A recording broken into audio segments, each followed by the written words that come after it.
Hey guys, we're going to be doing a fluid change and the Moser rear cover today on my 8.5 inch 10 bolt rear end. You're going to start by taking off almost all the bolts. Keep the bottom one and top one in there. Just keep them loose so they can still get the oil out but not fall off. Makes things easier and a little bit cleaner. Eventually all the oil is going to come out. Remove the cover.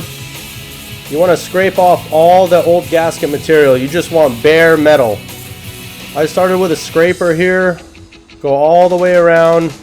Get off all the old RTV and gasket material. Just want to make sure it's nice and clean for the new RTV and the new gasket.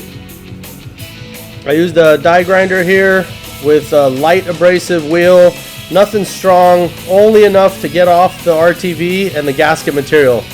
Do not take off any metal or else you're going to have problems with leaking down the road.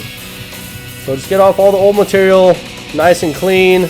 We're going to also clean the holes a little bit later with some brake cleaner. Just want to make sure the threads are clean too. If you're enjoying the video so far, guys, hit that like and subscribe. Try to get as much oil out from inside the diff as you can, so all your fresh oil is doesn't get mixed up and contaminated.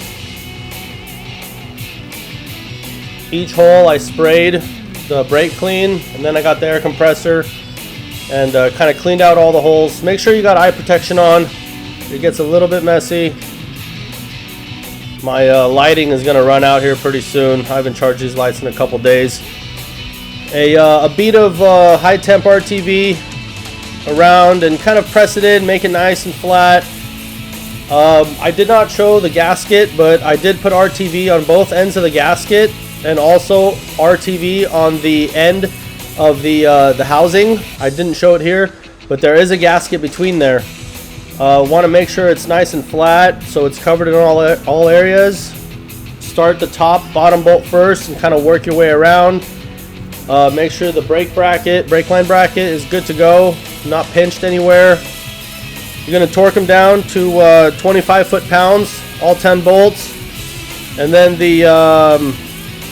the load bolts go to 5 foot-pounds, and then the jam nuts go to 10 foot-pounds. My light ran out here, guys. Sorry about that.